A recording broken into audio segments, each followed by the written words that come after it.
Amelia Famoana, Talo Falava, O mai o Elitina, Malo Lava Soifua, Malo Langema, Faftaite, de Lava Mafuta Mai, Te Fakakalia Kukakuvaenga, Kako a Maka i roa, e ko finga ngalo loa, kako a Maka i o la me kua, ya.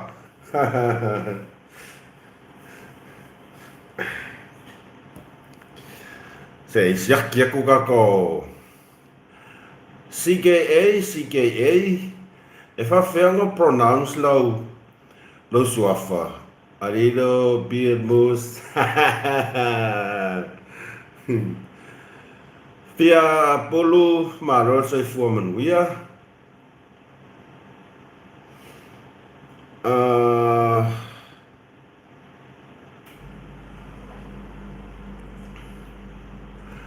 Luiku wayu, long live your majesty. Oh, sole. Makua imawa erenga majesty.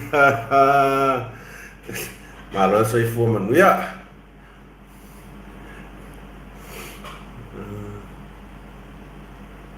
This is your sister's check. Huh? Amelia from one, this is your sister's check. Benjamin, soy for Manuia. Akanesi Heleta, Fafitai Telelava, Malo soy for Manuia, Fafitai Maftamai. Ya, Maya Kakofa Sololo, Manu Elikavo Kanyuswa. Ya, Seo Walofa, Talo Falava Samoa, Seo Watu Nupele Malo, Lava Le Soifua Manuia Malia, Tulima Malo, La sharing Brisbane Astadia. Malo, Fenas Mafuta Mayai, Oto Umalava from Seattle, Washington, Kalo Fai, Tamasabai. Ai wata fo sia ya oto, wakasia ya okonga. Patience is good. Okay. Fafetaile. Famalos mai Las Vegas. Ua toi 2 minute o na tale le tulai bal. Ile tai ao o le aso Friday. I o le aso mulmuli fo nei. I tiute ma fe au ngal wenga fa solo nisi lato. Ia fo nisi lato fa ngal wenga le sto nai. Ia mako. Fa ngal wenga fo kai la sto nai. E fa ngal wenga fo kai la sto ngai. Pe ia to si le fio mako e lua sto nai o nai, lua sto nai e off fight. Ole va son te tu nei sa umisi na malo longa. Ona pe ia ne sa fia le fa mana tuina o le Chinese New Year. Tassi letter from Seattle. 12 p.m. New Zealand. Yes. E kukusa le taimi o Malaysia. Ma le taimi New Zealand. Ai se ese ile lima i tula a fai o lewa sfululua fast fululua. Lea ua fitu fast fululua ya mato. Mea ngai whai ngō fia ya New Zealand ngā kār whiku ya mākou, ka fosfulua New Zealand, ka fosfulua Samoa. E whatalofa tuai mūsu mawhasoa e le swafa manu mālo Yesu Keriso, i le neita e au māta ngō fia ua tātou wau lia mai male fia. Jesus is Lord, whawhetai tele. So se tae au lava e te ala e haetela ngōna fia mālo si tino, a le kaimi kat palasi e il moenga o la ngonga vai ma ngava mai ngal moenga oka see you Patu 69 watching from Hawaii boy talo fai ka fiarua ko ai Hawaii faro foi mai pe a Hawaii Samoa tama savai Seattle Washington 3:42 p.m. Manaya 3:42 p.m. ile aso tofia piasa awa wa vavi mako. Tene from New Zealand, malo Francis Samoa, good master, good Wellywood. Tātou al whai mai whanunga leire nei tai au. La ngona fia ma whaftai, ole whaanangai e tia ia aua nei ngalo lo tātou ala wha ia ne loirunga le tai au. Pulu lo ia afu, mo moli whawhetai le atua pe tasi, pe lua, pe tolu niau upu. Ai ia le mo moli ma le nganga o fia ma whaftai. Ono lana puipuinga ma lana tau singa ia tātou. Leo tātou o tātou ta oto mo tātou mo moe. O le taimi le ngā fi whenua i lama si tātou o la peitai. Vi ia lau fio tamā, le nei ua e au mai alo mātou wola i le nei aso fau e whapopo i aso lo mātou wola. A o mātou whai malanga ai i le nei whai ngā malanga umi. E le mai loa iai, e pupu se tasi, ia e umi se tasi, paule mea tātou na ngona le nganga fiestia. I le aso ma le aso. Ona o lo tātou tatonu pea, o lo so i fua lo tātou ali. O leo ma puipu ia e tātou. E le ngata o le aso fau, wa i fua ia e tātou. Ia ai o le malosi fau, e le ngata i malosi le tino, o le mafau ai siri lava la le nganga. Francis Samoa, malo lava, cool Wellywood. Ai le ngata tino mafau, ia ai siri lava la le nganga. Ia e whanga e tia lava, e ui lava ino tātou pi o pā ke lo kaimi. Awa moni ale asisio ka koe e amio kong. Wa le ase ka koe sa e kaimi. Usai whakua nga whailaka karo whawhakai rea kua. Ai o kausa mai whafu, ia e whasala vei fo i ki Apollo. Taimi uma o se kone minute taimi uma e whasala vei lava te Apollo. Ai tātou whaftai ale atua vi ia lona fio, lona lofa ma lona anga le lei. Whatalofa tuai, ipa anga malava, Moose Malefasoa. Yes, nice to see you back again today. Whawhetai tele la auto lango mai. E iei lau kamanga mai sa taua. Sa mo moli mai ona rofa anga i le aso na nafi. Saini mai ama ma lor soifua. Sulu to malatai, hello Moose from California. Ma lo whawhetai ma futamai E yaisi au fre ngā mai sa taua mo moli ma mai o nā rofa anga. Ma se tasi o tātou wō mai si usenga ia sa taua o te langona o lea so. Lea ua lea tau te tāpen pena ia o lea so nei sa tātou nofu whātali ai. E le whainga pālota ia o tō umalawale au sa taua ie mafuta mai ia. Talo sia le alo ato se tātou tū malo. Mo le whainga pālota wale upu moni lawa. E foi lo piko sa kaua. E foi lo piko sa kaua i le tua si o tina. Ia va ai. E tele a o le tangata i na yo le a o le la au. Sofia malo so fua working remotely and watching you. Stay blessed malo whaftai tele lawan mafta mai.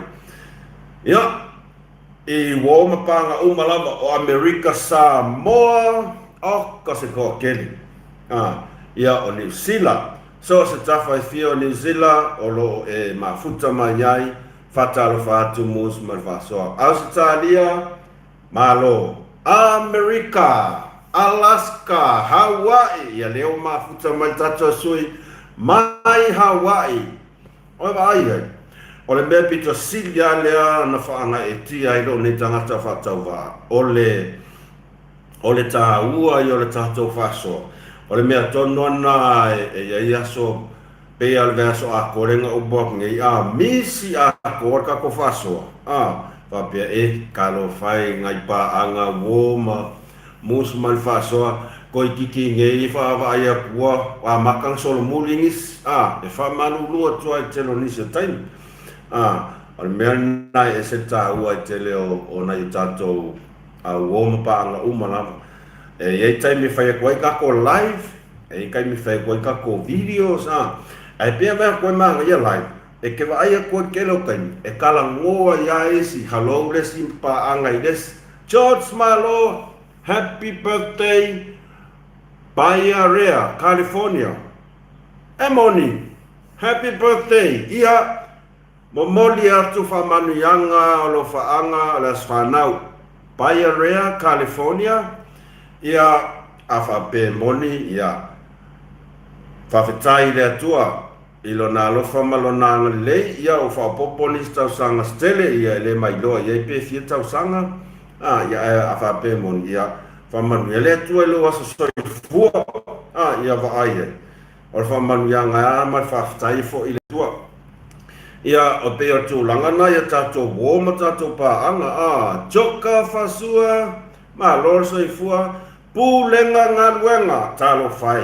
afa pe sawa isi tamali ilo pulenga ngaluenga o feolo e mafuta mai ai pulenga ngaluenga pe afa pe o oelenga le mafuta mai Samoa pulenga ngaluenga pe moniau pe fa pe o lau susunga le asa talu ai ngaluenga I really miss mood taxi driver and our program this day. Good luck to you. Thank you very much. Pulenga ngaluenga afa peo lau sunga lea onga le post lea sa tu uilunga le Facebook lea sa o share inga. Ia o se tasi foi namata o pulea ia i fufanga tātou tara noa ai. Ona e whaisina whanoa noa o le whalongo atu iai ia al se tātou atunu. O le atunu Kerisiano. Ai makau kia mea o lo tupu mai ai. Ia, e se foi langona mo le live. E se langona mo le pu e koa kasi a whai koa kasi a kua koa i leidunga. Le live e pe ka ke kai mi uma. O le mele le live pe kau ngalo ai ka kom ka upu. O ngare maalia kau comments. Kuini leo, malo lava saifua. Selamat morning, how are you? Manuia Faftai, selamat pagi. Selamat pagi, good morning dengan iPhone. Mako Malaysia. Ngat bawangan up Malaysia okay lo. Genesis Valley, you must watch Theater 2 South. Theater 2. De lopo ngai longa solo ayo kulanga vai ngai Theater 2 au ka fai ngaruenga. Deving Mitchell Kaniamuk kasi umiso oringo Divine Miss Michael Kaniamuk ene Kaniamuk Moni bro, okay. Alsange Mataitusi Bad Master Moose ese ko inga fa mo le peda o le ped mo makwa siki ma le ped makwa leanga ai ya peos fatalo fa na malo mus da Malaya wa sa ilila mi John ya hello please share good luck program fa fetai te le lava ai le fa ai le amata dia to fa so ya na sto fa manatu fa anga le like, share, subscribe i kako channel. O le tā ua le like, ia share pe atu sai matofi ngalo. Ia male subscribe. Utah! Whaalongo a kua li snow. Ke loa ke rei loa snow for Utah. A le vai au whaima Utah, le si mea mkwa mkau kia sino am ia oko. O ke le kāngo au ia se afo. It's a snow. Long time name, brother, long live. Thank you very much. Divine, what's up? Come on. Faya si tele, fa malu lua tu lava ta'a toe iloa. Good luck with the program for title lava. Like, share, subscribe kako channel. Ai aole a tato fai me fa solo. Ole a mata tu lava stato fa soa il tulanga lea ia wale toi pose dilo. Ole na u suspend ia se tasi for tu stala. ua stamali ua lau loa fo tona se tato tunu i le tūlanga tustala lea foi na te pūlea se tasi o whali newspaper po le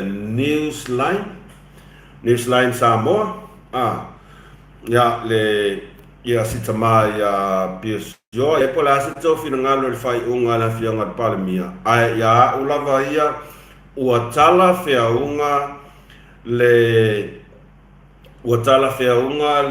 tūlanga le utu iai o le suspend o le suspend e le toi umi tau whamatalanga i le tūlena ona o le nei le tū ua lau sila fia uma si o tātou tunu ua lau sila fia uma si o tātou tunu Augustino ma lo lava soifua ma lo langi mama whawhetai tele lava mafuta mai Mele Francis ma lo soifua Francis Mau Mele nai tea niua say hi Fama lua tu lava Samoa ono to suafa ye to te me saurunga o link nga o to ele o ia to suafa moni lava fama lua pa pia o le le sa o se fa leonga to so to fina ngalo to suafa o le tūlanga na ele to o stele stala o moli mausa mo le tūlanga o le mea sa tupu mai tonu o le interview dea lau wha lo ai ia sia foi tamari ia ele tau fesiringia ua loa foi tau tua sia tamari ele ngata i tu tau talonga i se tato tinu ia le foi mai tau atu pe sa tau tua foi le aua se tato tinu le manu Samoa i le tele tau sanga o mawai ia o te rangona foi ua i longa foi lana tau tua i le nei lava le mea o le greetings from Sydney malo soifua watching you love the show the man thank you very much Mirza lia talo fai ngaka yang fa le o to swafa o loran tau tua i tona se tatua tunu ai peitai o anga ia matu masani se tatua tunu ia nau tatua masani ai o mori maura tunu tūlanga o le whaalualungia tūlanga peona iai whatala o ula alana fionga le parimia o le ala o tatou mai taunge ne o tatou mawina ma wha maonia sa ave le tualalo a le fionga i le parimia i tusi tala uma lava Samoa e tautua nā le la dress code o lona winga e no excuse e le i loa ma le i whaalongo ai lea tamali i le tualalo ale na fionga i parimia no excuse o nā sāsau no ma nino lava i a fionga i parimia tautua nā dress code tautua nā taula peta ai e fōringa mai e le i whaalolongia o le upumoni al mea tonu ale tau o le whaalolongia o le a mana ia o aila sesi o ai e fia manga ia oe pe a whaapea e te le a mana ia mai ia e pe ia le upule o le fua te fua ina atu ia e koe fua ina mai fo le sa manino lava sa avida vea i tautua nā le dress code ia e latu le nei tamali pe ia le alu e whakalap awa o fia o whakalap to ina matama matua couldn't help malo lava hello Silva whawhetai lava mafuta mai ais kanga kuku mai kua moni mawhamau lea o mea koua ngā le la tau le kaua wako kako wha le kako kau whasonta upule lea la ua whaina si tamali i lea lea ua whaina si tamali i lea ma ua tau va lea o le upumonia ua tau lea ngaina lon tamali anga ua whaina lona ngaruenga a whapea o ia le whaaululu i aile na ki el pisinisi lea ua te le se a whaina o le te le se a fianga o lona a inga o lona whanau te lela fianga le waiai. Mafua mai a te ai. E mafua mai ka ngaka whaoso-oso le kuku mai kua. Ia ngau kou silifia ka ngaka le whaia le amio lea. O le ala amio whaau ngā tangata. Whaau ngā tangata e whaakau ke e ai le whainga maro. Kukupulola i o whaalawe nai tamari ia. Ma kua iso sola sipinguku le ai masesi a meso san. Le anga o mea o levo na tupu. Window malo love soifua out here heating malo love the government. Thank you Marilyn malo soifua. Ole mea kongwal nga le e a foi e la ngona foi lo talo fai le tamari awa le upu moni lava. O whako ngunga umar ka ngaka ko kasi, ka ngaka i e whaiso o lako a mio lea o le whaoso oso. O whako ngunga umai a nga whai ma whau mai kua. Lea wa a fia ai. Ia oasis. O ngā au kousi le fia umar ka ngaka le whaia uma mio ia whao ngaka ngaka. E le oasis, none other than tuila epa sa ilele malie le ngaoi. O ka ngaka lea ua whai mana masani, lona whaao ngā o ka ngaka e momolia kuailonga kau whaleanga, momolia kuailonga whaaolo a kaua, momolia kuailonga fia a ai kui. Ngā umalola ia ua mawhakia, ma ua a fia nai tangata ia. Samoa, mai la ko uma e fia kele e a fo e wharongo longo mausi kai malango lango malosi ko ingangei. O lo wha wau pea le ngā ruenga lea ale ko ingangei o le wha ngā kangaka. Ngā umalola ia a fia le luma na ia nai tangata. Ala ngofo ar ko inga. Kusa o le meko kia le ngā kouke leo make ia. O le kupua ngā lele o make ia ma le o iloa so ke ofo i le vālea umia nge kangaka so. E ma aia kua o ngai o whaiso ngā a maka mai a o whailea mio lea kule e por whao ngā kangaka. Ngā o ngā wa aia kua kuli lea kangaka. E ima se mea ua ko a kele alo ma whanau o lea tunu. Ua a fia o lato tamari anga ma o lato ngaruenga. Kalu ai lapar ka ngakar nge. Kalu ai ngakar.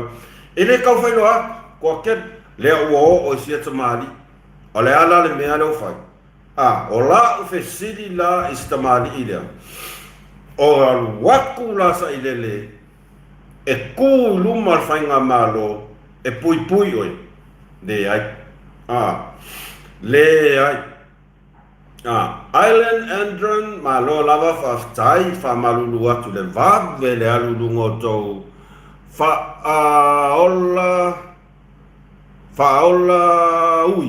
whaolau malo so i fua o alwakula sa ilele e pui oko e alwakula sa ilele waku sa kupe konge imba whangailau whangau le aso ma le aso se i o ale lumangai misi ako ngale pau an mesa i le whai kaimi ngei whao ngaka for his own agenda. O langa mea hui ngā sa whai, kalu o ngā kula i mai e a vea ma pane mia. Whao ngata sa moa atoa, e kumu ai longa mangawa, kumu ai langa kanga, kumu ai mangawa langa whangau malunga ainga, maka ngaka e laka e ke ia. O langa mea le ngā sa whai i a sa moa akoa, whao ngata nuu ole atu nuu e makua i whawhanga i alonga lau walo i a kumu, i a pā. Lea ai whai kaimi ngei, ngai kau ke moli mawinga, lea na te whaia lava i le taimi le nei. Lea ua o sia te maari, ia ngaua, ngaua whai iai. Lea ua wha solo mai kei loala me maari, le ua wha solo mai ka kai le whai ai. Le ua o mai le po le Australia. O ifo i le vale ngale kuli solo i Australia i New Zealand. wo oi kangaka mamai ua whaasolo i tangata mamai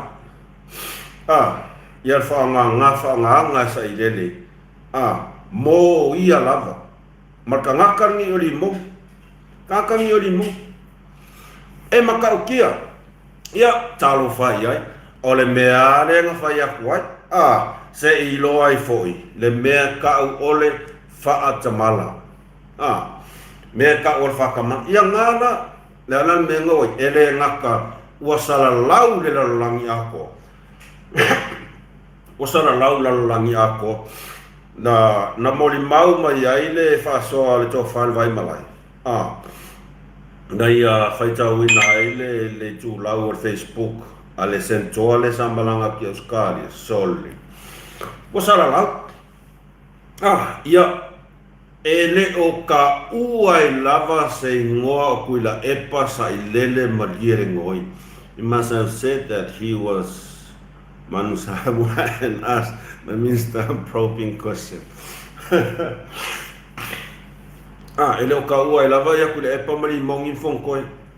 Lea e ka ua yangi ngaka. Aisea, ia kako fai keke o tau ye fai ala mio lea o le lango lango. Fai keke ele agenda nga sa makoi inga o le maungu nga sa makoi inga o makua i mangongi le anga ale mea o makua i mangongi le anga ale maungu nga sa makoi inga fai keke le anga o le mea e umal mangongi ia ale ilo le se mea ku ia ai ia so ia paulava o le fai unga o le fai unga o le fai unga ma o le mea mo ia kaunkupu ai kau nga makua i whaasa ai au ngi koe wa ie koe ngā kahaka whape kong kelo kala di o ules kakale a lofa whea koe fo o le asu tō whina ngalo ai e o fai le fingero malieka masa mo observer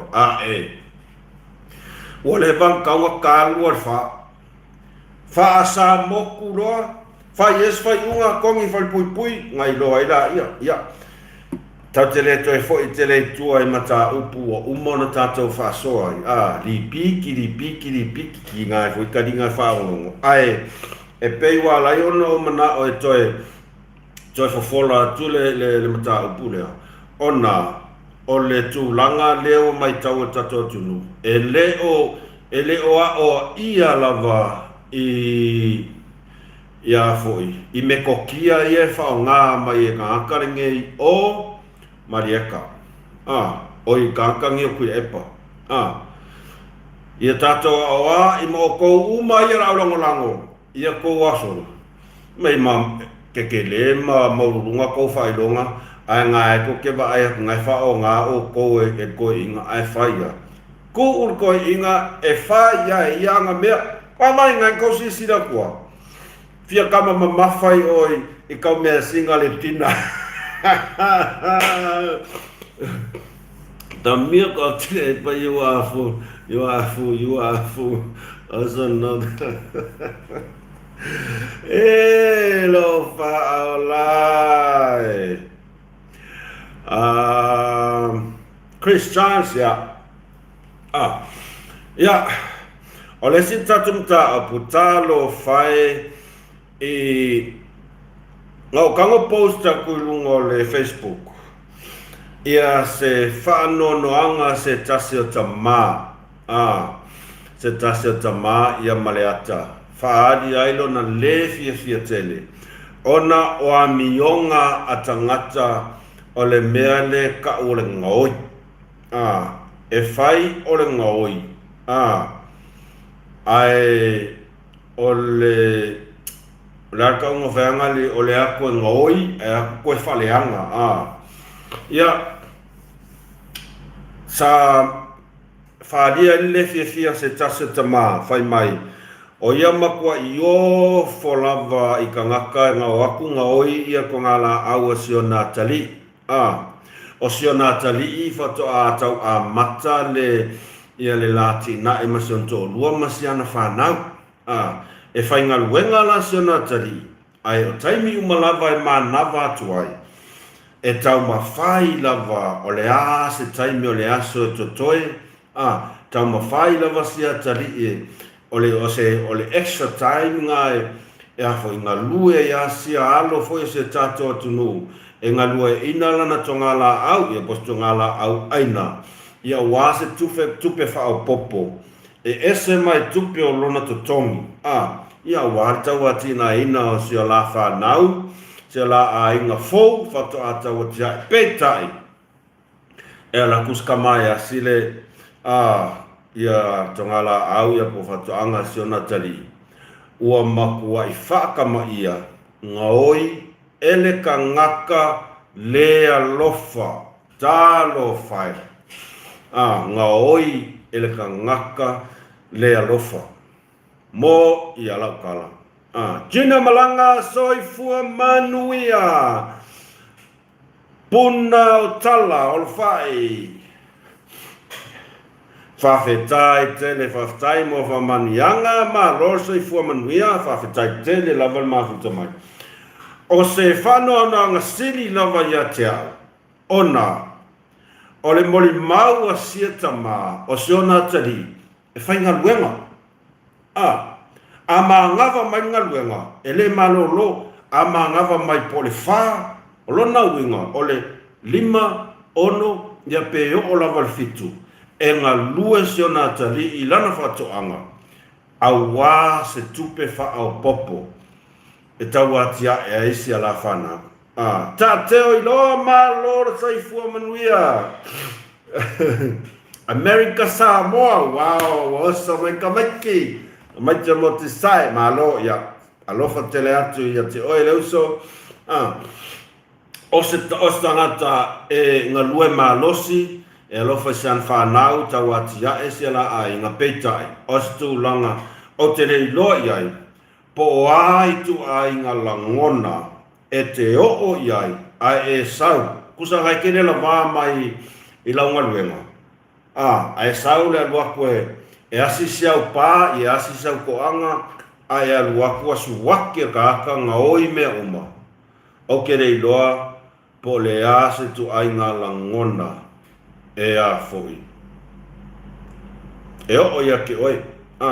Tonga vi tau, the saying is true, the cow that makes the noise doesn't make the sound when muskin. Fa'alifu fuimono. Fa'alifu imaono. Good morning, Moose. Thank you for... Whakatai te lava. O le tūlanga le nā. O kua inga yo inga ka haka whapenge. O ka ngaka ia piko sili a onga paie. Lawasa, kakaa, le alofa, le aingi luma ngai. Le whaia koe ngā winga whapenge o le ngaoi. E kele me ngaoi. Ai koe whaleanga ma mea. Oka okai. Tangi tau tala sto ina ai sa'wa mai sole. Ai se ko anga le loku ngeka ka ia a whai. A whai wa whai se wha ngau o ka haka nge inga whai ala mionga le mawhau whau lea. A whai o whai so wha ngau, whai so ko lua, ka lo whai. Ka lo whai. I lo le mawhau whau ange awa. Ua e whawhanga wha ia mangamba o lau wha ngau, ma mangamba o lau ko lua. Ia. Mana la ai ngā lau kele uma, ua whawhanga i mea ngaoi. Sole o ke ofo. O ke ofo a uia pe a whai o le mawhai o ngā e whaia o ni winga wha penga. Ai waku whawhanga i lau whanga. Whawhanga i lau whanga. Kaka kakaa. Kaka kakaa i a lau wasa solo. Kaa sa wanu oi. Ka ia le elea o ngā ai rea fo, poloke. Elea o ngā ai poloke ki kua inga ia aua. O isi ka ngaka ia le lawe vea le melo le wako hui paelo ai o whakau. Le lo pole au ai sa ia, pole au lau wasa solo le kupo i whala ve lawe kongo le akungu uma a fia tangata lau telo le atunu. Le ai kua inga ka ngaka ringe. A maua ko inga ia o le ka o kai ni fo e sa o ilo ia kala nat o le ufa kanga le po makua i po se o ko ke faian tu ai nga winga fa penga au ato te faia i tu ai ngā winga mata ngā whapenga o le ngā oi, o le onga waiwai, o le upumonia e māsangi fo ia ngā kupu i le pā se o tina le pā ngā oka se pā ke le wheara o ngā oi lea au ka kaa ia le faia lea mio ia oka e ngā oi le kangaka au ngā kā Ista malo sa ifomanuia e ngā oi le kangaka o le aunga ka o le alu e su e se ngā luenga e pei o le ngā oi a ka ngaka lea e whai o le alu ngā oi kupe a ona lava tangata nuu Samoa ngā oi le fia afe whavalea e o markaimi ngei o lo fai pea langa mio ngā ole ngoi ma le kau whaavalea sola solo e leko ko ngia kupi o mea lai ngofo ai ma ngongi so songo wha solo a ko le mea lai ngofo ai o ngā le ai se ngā luenga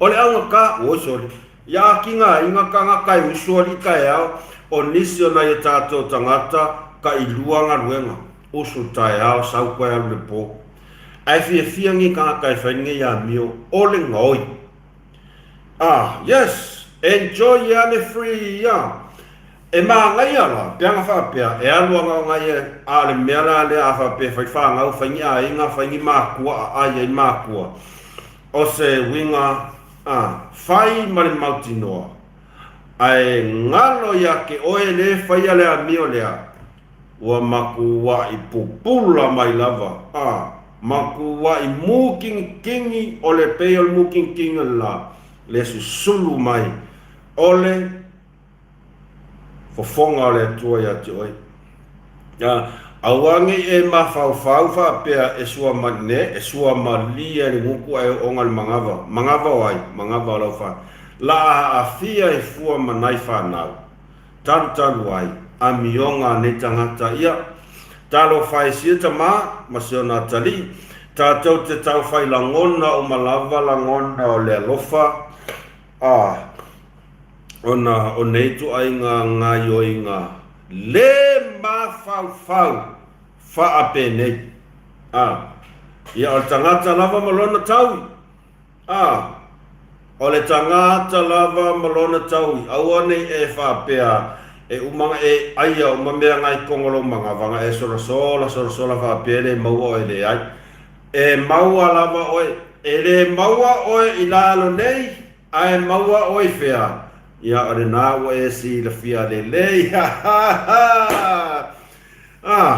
o le makua koa kele a le alo au ngā oi le ua i e kaiwinge iso sei ma ai le kele o le mea la le waluaku fesoasoangi o polo keki maua fua le ui paelu maua fua le sapelu o le oso e koko ai makua i mumusua aisea a fai lava ngaola e lava ka ngaka ia Liu Livingstone malo from Las Vegas malo whawhetai te le mafuta mai toi whamanatu atu a fai te le subscribe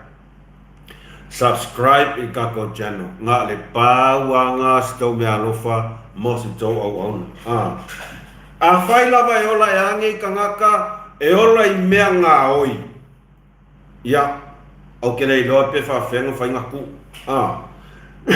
nangai a maka me ai i isi kai ka i ngā oi oai o li mongi le si ngā oi mu merakas wakau le i loa kula kamo rimonsa ni rimonsa Sao ka pingi wakau le i loa kula kamo ai ngā fong koi fo leo koi oso mai ia ole mata tu malo ngai fo maunga numera lua ole nawa watu la bea i tato fono vai whako pe kope ora kai mire ngei ole mau ole mangu ia whako pe kope aua ngi alu le pit lea Aluar kama. Ole naua watu le avea ia tato tumalo nga ngai fo maunga numero lua e a fiai paia sa maunga al fango lii mata vai faletanga loa ia mafatu walu.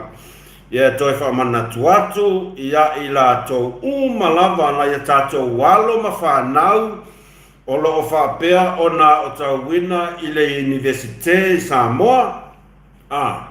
O lewa watu le fa ile avea ia se tato tumalo ia ila to umalava fa pea o le mamalu na ia nofo malama o le afa ngata umatu si talo sanga e tuuina mai tutonu i le ofisa o le fono whaavae i le aso wharaile aso ono o mati e whaang i le tūlai whae le afiafi o le a whaangata umai tusi talo sanga mo i lato umalawa alo mawhanau o sio i tumalo pele ngā ngai whumaunga numero 2 o le aso ono mati le nā o le a whaangata i nai a o tau tusi talo sanga mo le talo sanga ina o pili a onga le Universite ma le mata ese mo le tau sanga lua se fulu ma le ono i o le na a fai o iaise ngangai fo maunga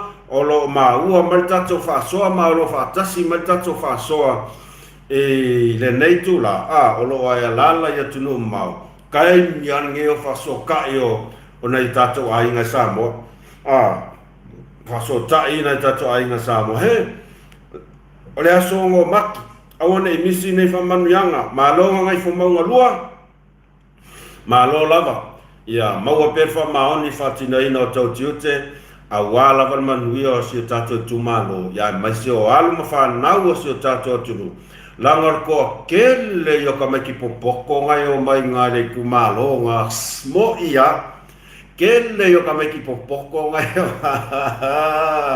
ke ia fia mafua a fai akule am se ingiveske peo la kamo ai foi peo la kamo o pulok wa pule ie fala la ko soka poko la kamo prot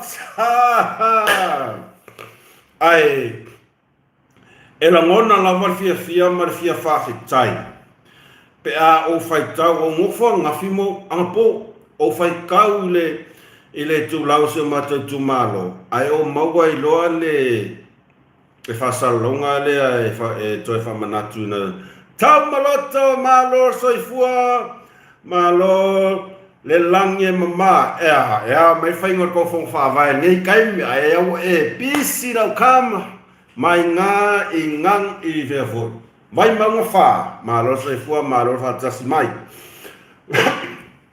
tato toi manatu le poloketi le nei inga o fai kau aku ile fa silanga le ngai fo manga o koe ngofu amo koe mawhauwhau o te langona ele aise se tātou ele ioe ele tala le lau kanga whaia o koe ngofu au iomo koe mawhauwhau i vai kaimi wa ke ao ka onga au ale upo moni aia au kangonge i le lau whaasoa tu se staimi pua whaasoa tua i lota fo i ia tangata tau mawhai te tonu le a onga ia o le whainga kā e tūlanga o le tau se leni e whai o le taunga tau pidi a onga i lawai tau ia o whe malanga inga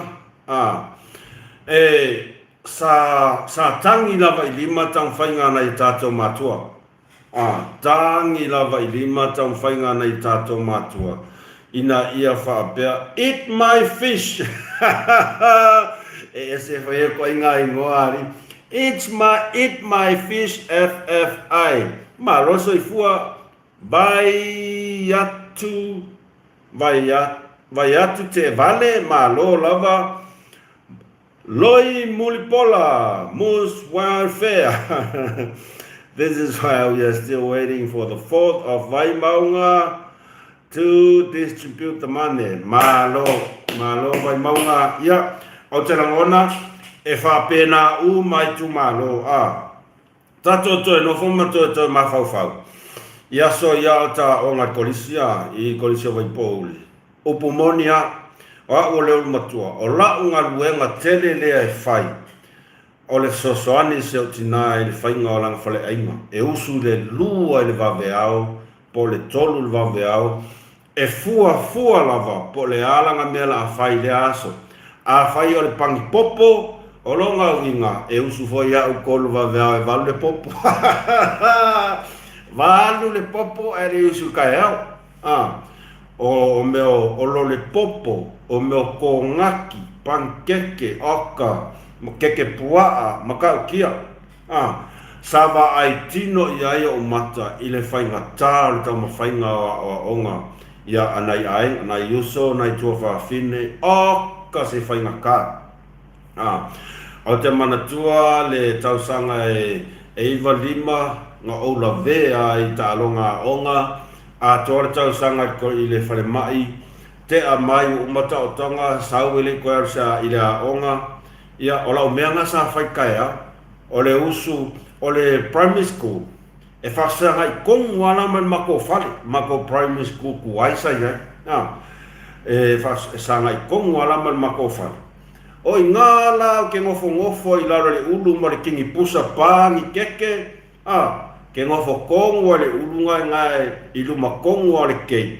I lunga le kei to le o le whale a onga ia ngā solo mea ka maiki pankeke whakau pankeke ia nei ia te ia o la varkaimi ngo ko e anu ai la onga o ma losi de le ia mai a le tau tonga fa luang fa tau tonga o la ngal venga nga sa fa fa kau pankeke ai le ke le fa kau pankeke ka malo fa pe ma isis asa o ava no o au wala e fo wa I mai le tua tatou te ngalu lue ai e sili a mai lo le aru ngoi me ais aru ngoi le mafau ngoi le se alofa a wale al e ngalue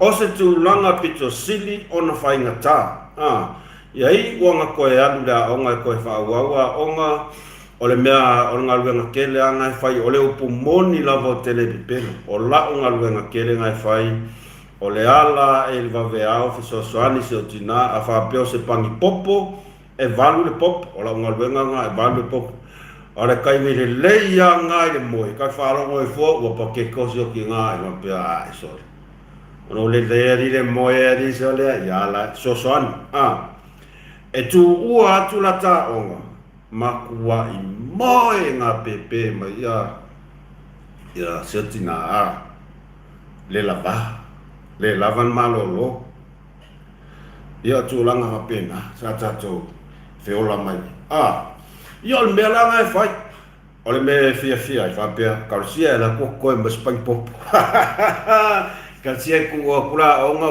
koe mai se pankeki ala koe re ai ia wa feko ai ma le ulmalin o le ia e umanga ai kui le amo la ayuka la maripop e sosoangi e fare ai o aso voinga e keu fale le ia la ka amo veanga le sulu le lungo katkado le umkuka feko ai fo o le winga o au fa so to ai tu langa le nei amu ia nei tupulanga amu ia nei whanau ua whiolai o tatonu o mātua o whanau ia o le mato au ngā tupulanga o tatonu o mātua o whanau ia o le mako o ngā tupulanga lea iona ia whanau ia lewa iai whamanu ianga le nei lewa iai whamanu ianga ia o le tutongi fua o pili I le universite am ia o tau am ia o tau ua foa ina mai ua filifili mai e le atua se tai e la veai le nei foi vai tau ma le tau tuputupu ai am ia o tau e tau na tatou whawhetai le atua ua ia toa fia mai le nei tai alofa ma le nei whainga malo alofa e whai ma la veai, e whai ma wha ma a venga, ina i o tau mātua, o tau ainga, a wālu tau wola tau mawhai, i tau tūlanga i mea tau wa o oina, mea tau wa o onga, mea tau wa o onga, ami o tau, a o le tūlanga whanoa noa le mai tau o tuai i le taulanga, te misa, so tu malo ai mai se lava na yalom fa nau o lo tau fai wina mai kolisi a saunia tu le university fa au ngale le nei me alofa o foi na mai le tua fa au nga te tau fa au nga ma le alofa ia maua se ai ele ngata ona i tato ainga na i tato matua ya mai se le atina ina se tato tunu awa pe o le manu lauti lavana male nau ta inga se tato tunu wa fasa fua tu ai nei me alofa ele i kupu i se kaimi mua le o langa ngei karu o kako wola mai ele i kupu i se kaimi karu o ngaku lai mai le ka ngaka le fai mafa asoe sa ile atunu oi sa ilele maliere ngoi male herobi ele i kupu se mea va penga il kako o langa amu ia lau tau vai tau storyteller hello Mo sharing is correct we are friends faf taite lavan mafutamai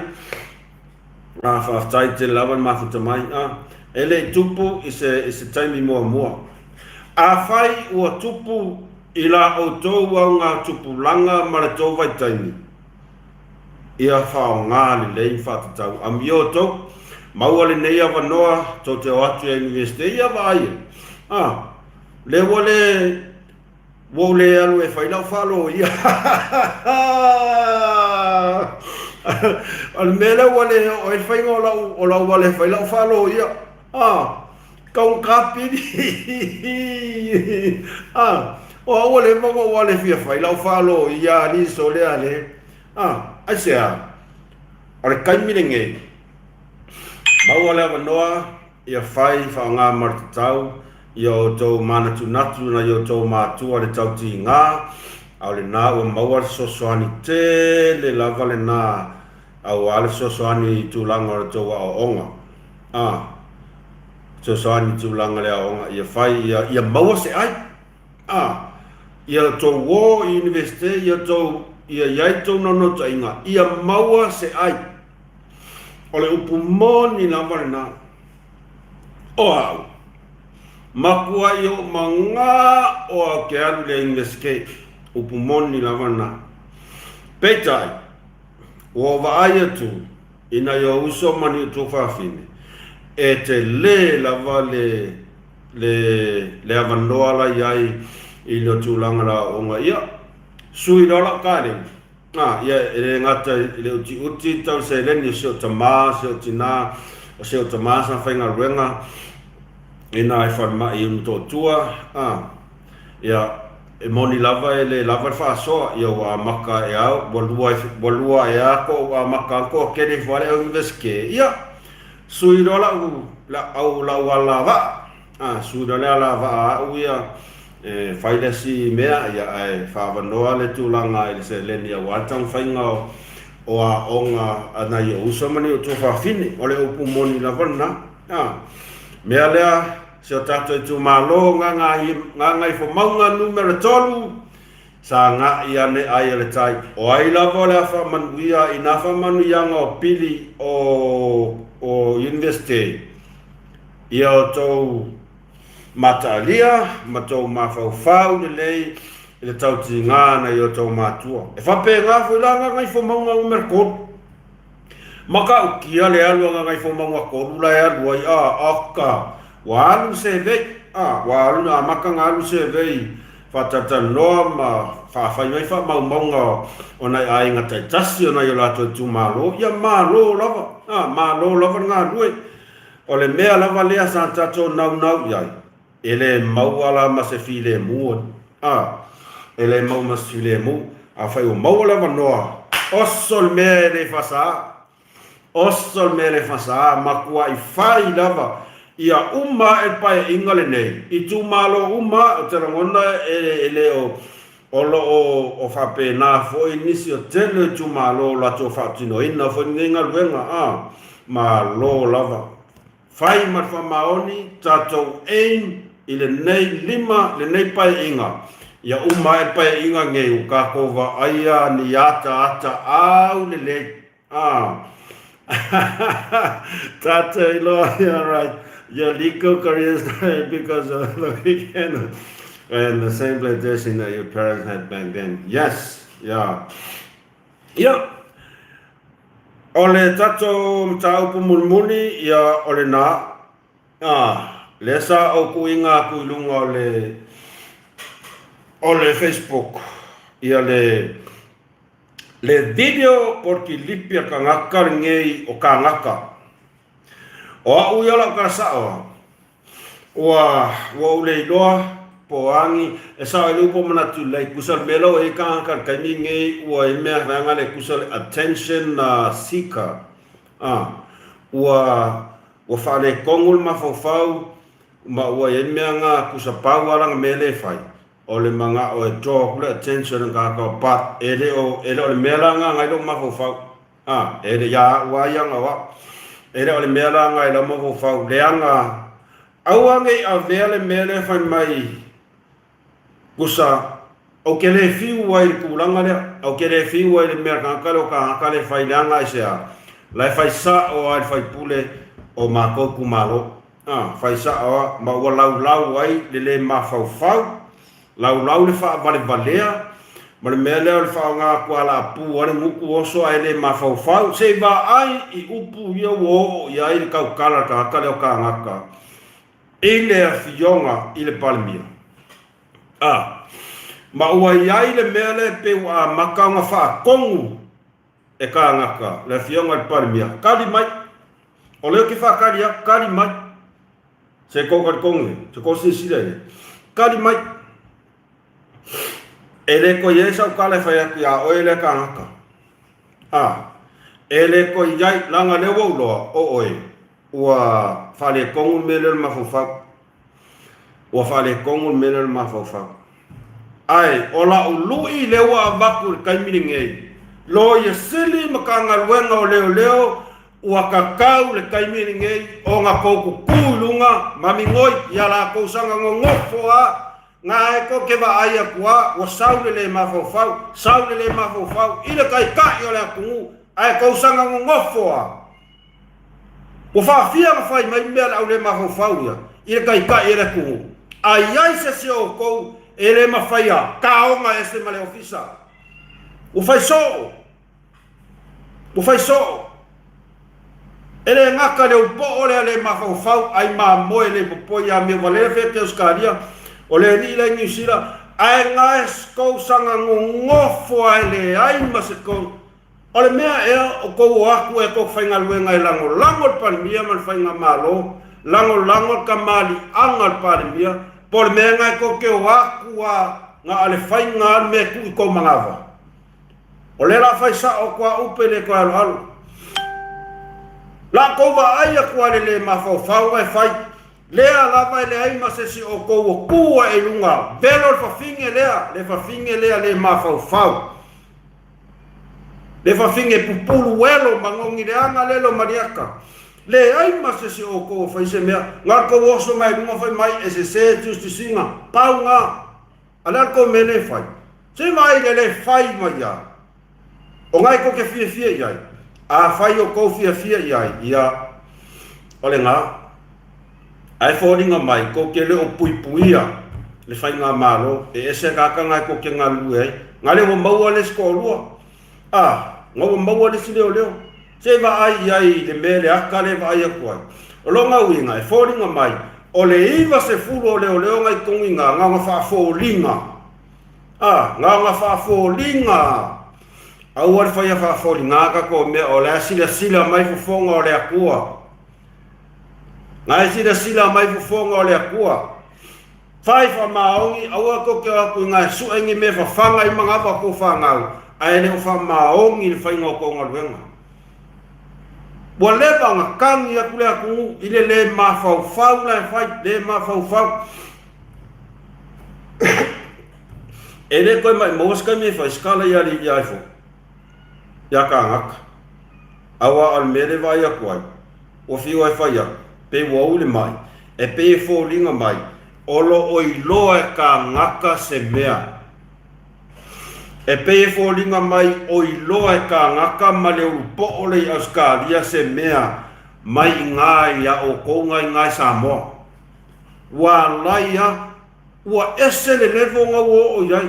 Maka nga ruanga leo malo ya si ko fa wa ese le levo nga wo o yai. Afa pe nga fai ngo fie ya sai lele nga koso aku ya ngai kamari ya Samoa. La me ko lim fai nga fai.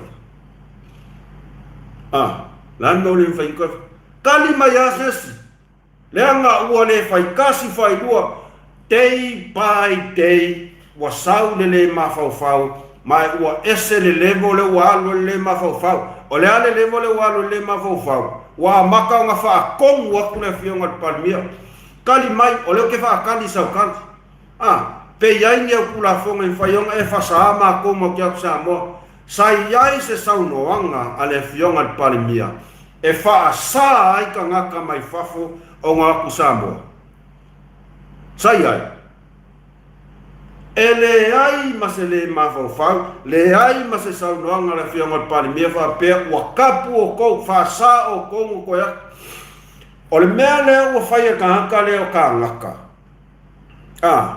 o ngofo mali liu uma o ngā mafau faunga ku wa ia i le fionga palmia fa leanga i le palmia i le mamalu o Samoa a koe laulang. E alu ai o ka ko Moses o le mea le ngā leo ke fia fa soa koe. E alu ai o nga ka ko ngoi ka ngaka ai mai se aka ngaka i e lala ya tunu ma. E ko sisira ko ai mea ngā o sau. Le mea ngā o sau kua le au ka ngaka ngai Samoa ngai fai mai le mea lea. Le kon ku pea mai ka mafafanga mai ka ia ke lova ai ni ka ka makua i lele le isasore makua i lele ava ai le nguku ka le fainga wa pi o veanga le va pena o vai le wa ko fa ko ngale mafofa mai mafofa o mo ku fa ka ka lai fai i le afionga palmia me ngai lo ka le ka mai le lava o onga o ke malama le kula folanga o au lo ke o ngal inveske ki nganga ka ko loa ele moi ai ua makuai fai male makingoa e sasa mai ai mafale anga mai ai leta mali anga ale afionga le palmia ala ngo ngofo ka ngaka rai pui al palmia samo ngai ngo ngofo mai ko alua nga li mogi ngai ko le ofisa wa ka nga ako ese nga fa finge o le sika inga le afi o le ska nga ka nga le liki ai ku mea le fa finge kuku wafi nga le pese ka ilo ya ka nga ako sami finge nga o le si finge nga o le vankiria ese ka nga le o le anga inge ka fai nga malo e ko keni lea ko kongo le ofisa ka nga le leo le se me o faia e fa fe feanga ko wa foi ko ma faia o nga koso aku le ria ma le fa finga nga ngo foi lumo ko maka ai le ma faia on ko fai se nga luenga se vai le fa finga nga le o mariaka ele fa kas ele fa lua o fa kele o fa fia le o al timing ele fa ya a nga pe ya wa yai le mele pe o soli mariaka ko ya oko upu mongyanga olonga winga e yai lava le lima o mea le ko kongi i makanga luenga le lawa fianga par me o kaunga makuai pingi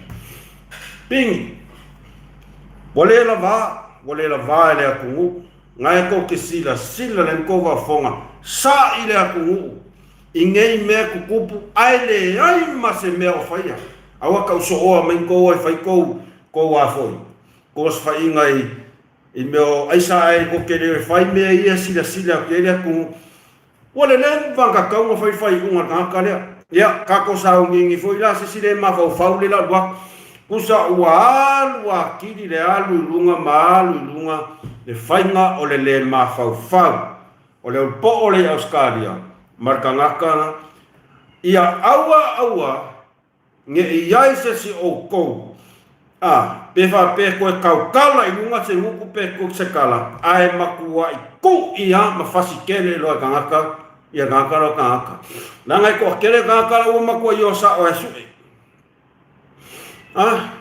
ko kele o ko e malu ya ku o ko e malu pali mia malu e fainga malu al mele ba ku ua ku fau wangi mangu e o mai fai de le mafau kau kia makau kia la uma voi me pe o fa alo ai pe la avea ma mea o le vai o le aisa pe ko kele fa le yang ia o le ko ke de mo mai le sko lua le au o ka ngaka uma ngei le maua mai o kele no pra me nga le nga ko le manga e ku umai nga foringa ku mai nga foringa se ilo le ku ya la ka mai la nga o ngo ku mai nga foringa o i lo ai le fa ma o ni ma fai ku au fai nga ko kinki maua ngai ka i ko os fainga va pe ko fio so ku mai nga ka which is very good let's fight kyonga o mea ka valen ka nga leo ka ngaka maka o kia nge e piko sili o nga maka o kia ku ka ngaka nge leo ia wa maua e piko sili nga maka o kia ku ka ngaka nge ngai ro ka ngaka ye mau mai ko sfainga ai sea o ka ngaka ia lela makia i yola masoifua o malu malo ka ngaka nge ngaka ye nefso ka ye le wo aku sfainga ka wale ba ka nga kongi ko ma fa pui nge ngaka ku mai ngaka o le fia i lo aku le aku ku mai lunga o le fia i lo aku le aku inga ia kuri maka ia le aku fo ringa ia kanga ia ongi ko ka kongosis alan menga ko kefefe fa malu lu tu lava il maloto maulalo tanga ngale dio ai wale ma faila tunu sa ona ole mai kawa kwa le ai ma se mea e kas o faia mongia ya ko mali dia ile mea ole a ko va ai e o le ainga le o puloku samo ia ko mali dia le mea le a ko va ai kupu e o le po ole ia ko mali dia le anga woko kele kangaka bo leva va pe ia oi ia sama fai ali o le pale mia o le tamale tunu to fia le tua to fia samo ai sama fai la le fa pe o se ama se ai na o stualalo awa o le ai fa ka ngai ko fa pe ele o fa tari le tunu ai pe fo linga mai wa ia le mea ngai ka au o le kea ia le tele sa tale nai tu na se la ngona fa tau va ane au na e fa ai loa tuai ele ngata ele ngawa o le fiesia le tunu ona ia tato taria kom sina fo leo o le ai vai aku ale aka kako kom singa ia kailo ia pu le lava le fionga le minsta nang kabineta i fifiringa le kom sina fo leo talo sia i tu la i mai stanga tai fefe le tua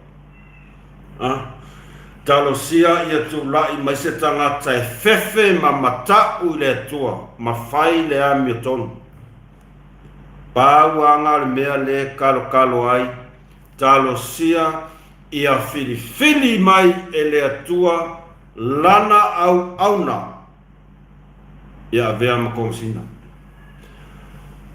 awal mele wa yai wa maka o nga kau make la kungu Charles Tehin fa vetai la wal mafuta mai Ruth Leo fa malu lua tu lava pe fa pe ole maua tua o tau tau afionga lo tau paia ma lo tau malu ai whawhetai lava le mafuta mai a whapeo le whatai mafuta mai ia awa nei ngalo like share subscribe il kako channel subscribe pa le mea tau lia after you subscribe and then you just press the bell notification.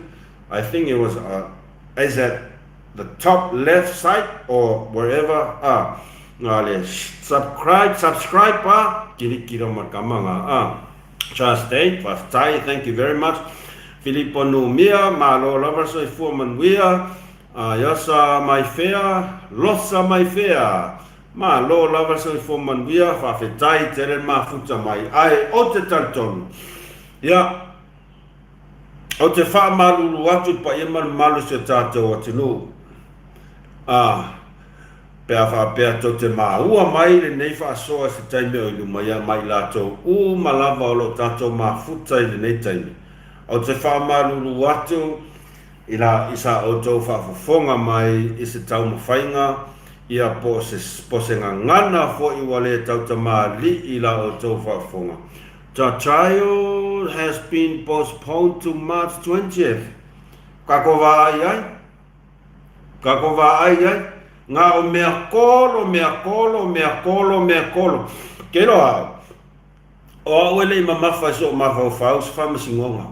O ke le i mawhau a uia i se whamasingonga. Leanga ia ka ilo iai. O le mea le iai. E kolo ia wa ai o ana nafi na whamauti noa mai ai e lau ai nei whamakingo awhai mai o nei e lau ai lei unga whamasino ai kako wa ai a koe kolo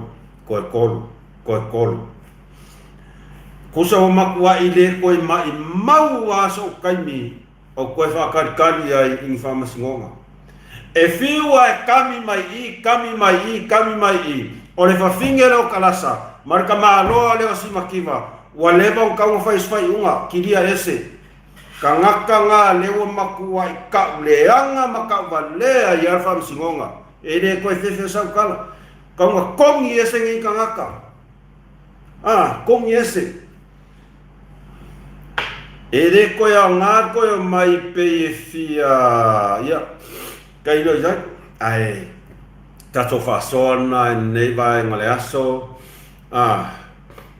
whamalulu atu pa ia malu se tātou atunu pea whapea le asa o tau whafonga sa o tau sisina mai foi le ngangana i le neiva enga o le tai ao tātou porkalami whamalulu atu malu ave whale tau whinangalo o le tau mawhainga lava pea no whai atu e le sesi atu o toa e poto lava tau tai se la lava nana atu yama ai katonu ia atonu ia ngā foi tātou whasoa ia i mea foi tupu si o tātou atunu. The commissioner is the PM.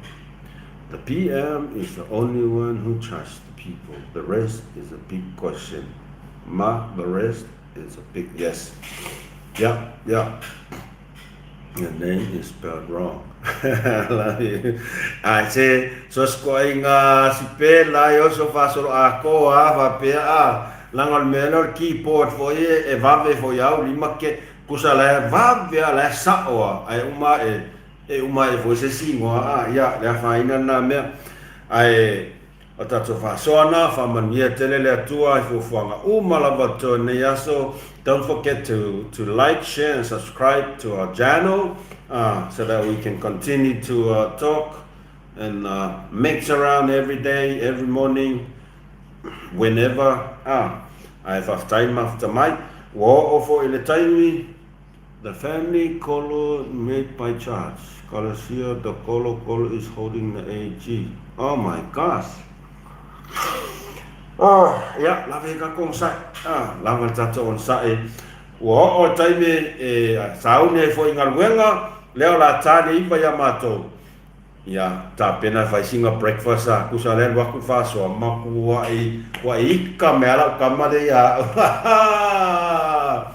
Manu te le ina tol manga umoto tole ne yaso fa manuia le tua. Like, share, subscribe. Alofa tele atu mus man fasoa mai nei malaka i Malaysia. Terima kasih, whawhetai te le lava whāsaifua.